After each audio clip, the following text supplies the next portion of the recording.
Hi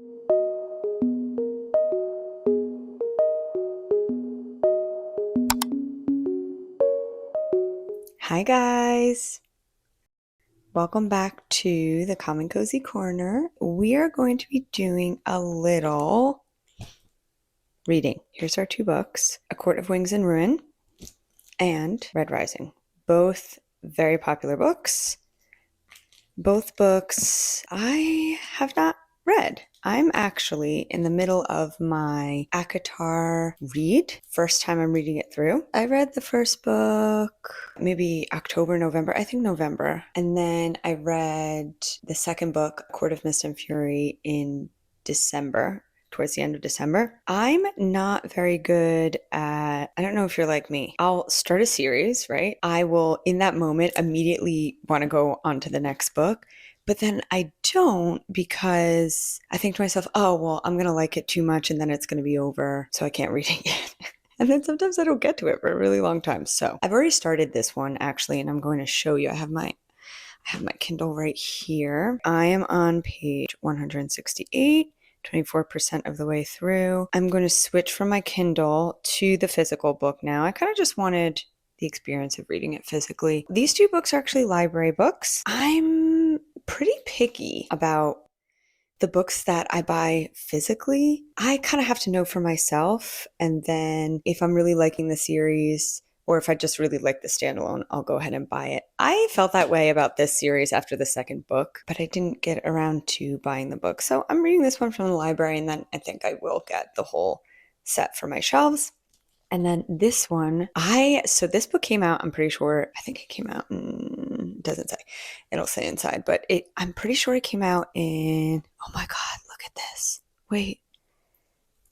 Wow. So the point that I'm about to make, this book came out, I'm pretty sure, in 2014, when maybe this was still happening. Oh, I don't know. But you guys remember this? It was kind of a little magical. But yeah, this book came out in 2014. I started reading it when it came out in 2014. I remember reading it as an ebook and not being in love. I didn't actually finish it. It has become really popular again. I think it's remained popular, but recently it's been getting very popular again. So I'm giving it a second go, but I also think my guess here is that I will enjoy it more on this second go because my reading tastes have definitely changed a little bit. That's our plan. We have a little candle going. We have our coffee. I might listen to some chill, some background music, and we're going to get to it. Let's do some reading.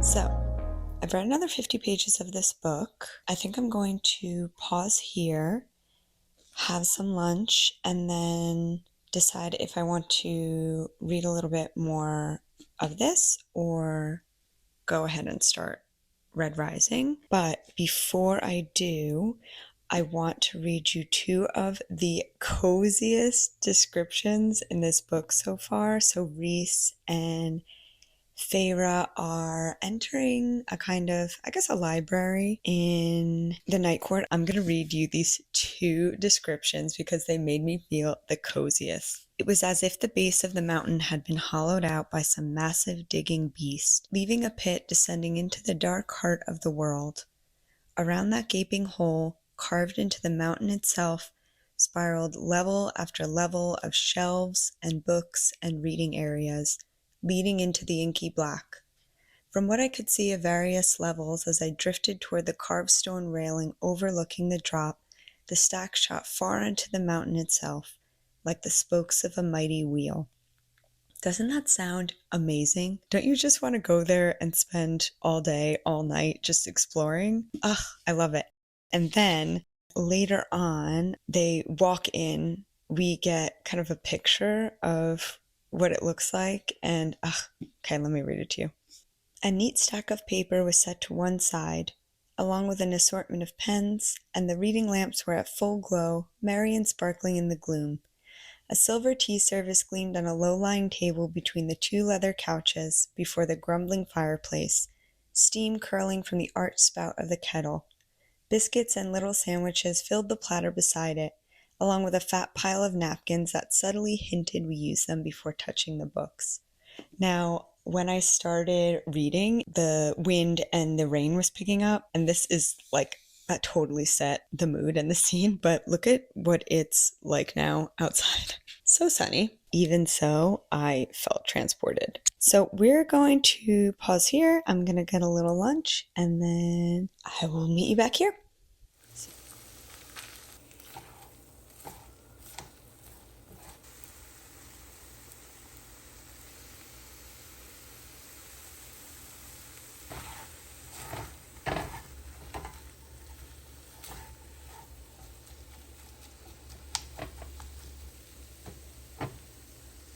Hello, my loves. I am back. I've had my lunch and I've made myself a little tea. It's my favorite tea, cinnamon apple with a little bit of honey and a splash of milk. So good. I just keep making this tea over and over. It's just so comforting, and the spiciness gives it a little something extra. So we have our tea, we have our book. I decided I am going to go back to this. I'm not ready to switch over yet. While I was eating, I kept thinking about it, what was going to happen next. So I just said, let's continue reading it for now. I think I'm going to read another 50 pages, see where I'm at, see how I feel, and then maybe switch over to Red Rising. But for now, I'm having a great time with this. Yeah, can we? A moment for this beautiful afternoon light. I just love it. Okay, so we're going to jump right in, and I'll see you in a bit.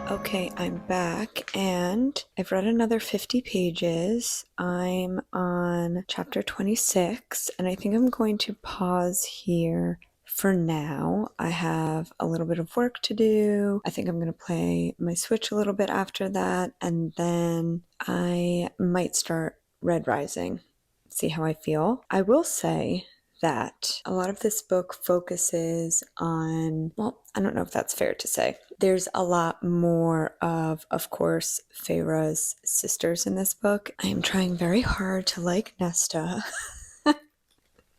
I'm trying very hard. I find her interesting.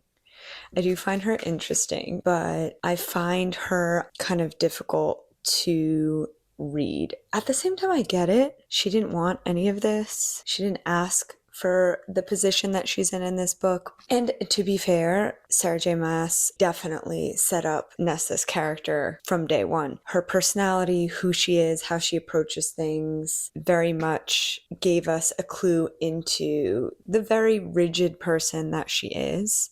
Very strong, but very rigid. But I still do find that frustrating. Like I said, I find her character interesting and we are learning more about her, but yeah, I don't necessarily love the scenes with Nesta because I want to roll my eyes at her and do while I'm reading. But yeah, I am going to pause here for now and go about the rest of my night, and then I will check back in with you when I start Red Rising.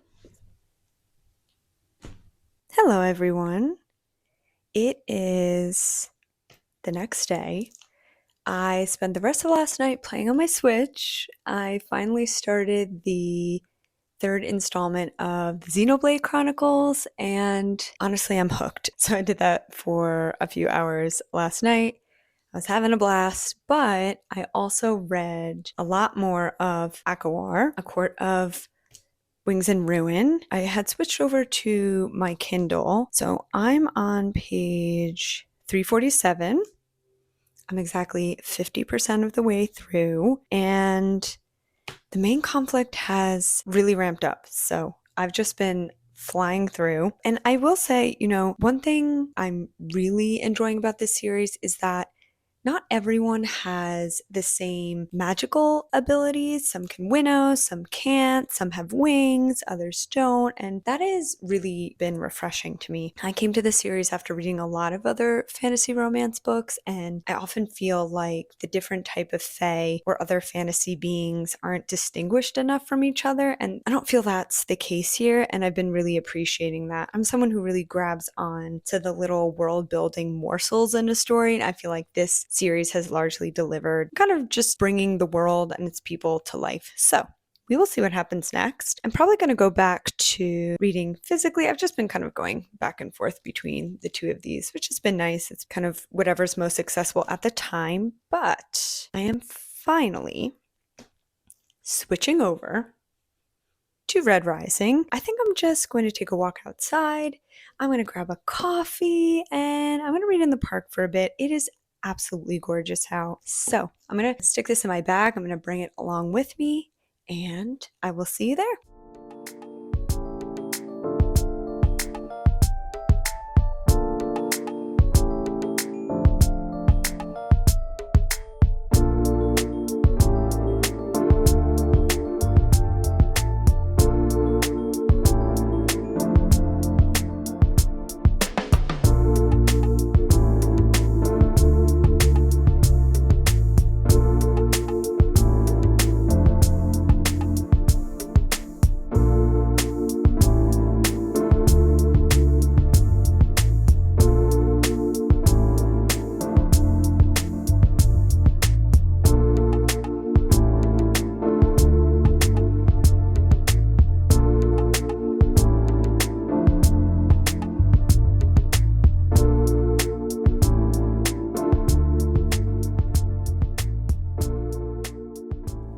Hi guys, we need to talk. But before that, a sip of coffee. Cheers to you. I have in here the oat milk creamer from Trader Joe's. I am absolutely in love. When I run out, nothing else compares. But we need coffee for this talk because let me set this down. I have finished Red Rising. I have finished A Court of Wings and Ruin, and I have a lot to say. So let's start with this beauty right here. What can I say? Absolutely stunning, gorgeous, beautiful, heartbreaking. I wrote this on Goodreads, but this book had me rethink all the other 5 stars I've given to books recently. It was that good. Don't get me wrong, it was incredibly violent. It was incredibly raw. It will make you think about humanity. It will make you think about social structure. And what are you willing to sacrifice in that change? That was a really big takeaway for me, that when we are disrupting systems, that there is sacrifice. Even, and I'm trying to be very careful not to give anything away, but in the efforts to do good and to move away from evil, hard choices need to be made. And there is a great deal of moral injury that happens in this story. I really don't want to say anything more because I want everyone to have their own experience with this book. I will say that I am so glad I went back to it. So like I said in the beginning of this video, I had picked this book up in 2014 when it first came out and set it down. I didn't finish it. I'm so glad I went back to it. The writing was gorgeous and the character growth was really, really beautiful and impactful. So this is one to read. If you saw my thumbnail, I actually switched to the audiobook part of the way through while I was reading this, and that was the right choice for sure. The audiobook is incredible. I love the narrator. I'm sorry that I don't have the narrator's name here, but please look it up. I really feel he did this story justice. And honestly, I think I'm going to listen to the rest of this series. I really enjoy the audiobooks that much. So that is my review for Red Rising. Definitely loved it. Can't wait to continue. So our next baby. I don't know if conflicted is the right word for how I feel about this book. Now, let me start by saying I really liked it. This book was definitely a solid 4-star, if not creeping towards a 4.5 for me. But I do feel that the ending to this book was a little too convenient. And from this point forward, there might be a few spoilers. So if you haven't read this book, you don't want spoilers, pause here. I will say that would I have wanted to lose any of our main cast of characters? No, right? Because I have a strong relationship with them and I don't want to lose any of those characters, and that would break my heart. But do I also feel that there were moments that the story called for a loss of some of our favorite characters and that would have furthered the story? I would say yes. So I'm conflicted in that way. I wonder if SJM has trouble sort of killing off any of her characters. And to that I say, for sure, I get it. So I'm not really sure that I could judge that necessarily. Just that it felt it was too convenient for everyone to come out. I was going to say unscathed, but I don't think that's fair. Come out with their lives, even when it made complete sense for a character not to make it through. So there was that piece. And also I think there were a lot of plot lines that were left open in the last book, even starting from the first book, that were wrapped up in this book, I think just a little bit too quickly and conveniently, especially with Miriam and Dracon. And also one part of this book that I really, really disliked was Nesta, Elaine, and Feyre's father's role in the war at the end. I just don't understand. This man got an extreme glow up from wealthy merchant to leader of an armada. I have questions about that. I don't think it made sense. I think we're supposed to sort of believe that in the months that he was missing, that was kind of teased over and over, that he was missing for months, that, he was creating this alliance with Vasa, one of the queens, but we didn't get enough of character development ahead of this moment for me to really buy into the fact that their father was just like, yes, I really, I believe in this dream. I've caught up and now I'm leading an army. I'm leading in an armada. I don't know about that. So I think the convenience aspect of this book really did fall flat for me, and it did take away from the experience with this book. I do think it was a strong and solid book. I think there were some really gorgeous themes in here and some great writing. I did like this second phase of Feyre and Rhys's relationship and how that they continued to build that in these new roles and in this new space. But does this trump Akamath for me? It does not. And that's okay. I'm still going to continue on because I still enjoyed this. And I'm happy to have read it, but we know who the winner of this reading vlog is. Have I said it enough? But anyway, I am so glad you are along for the journey with me. I hope you had fun. I had a blast with you. And if you like this video, please make sure to give it a big thumbs up, subscribe to my channel. I post gaming, reading, cozy lifestyle videos. We're just here for a chill time, a casual time, and I hope you will join me too. That's it for now, guys. Thanks so much for hanging with me, and I'll see you in the next one. Bye.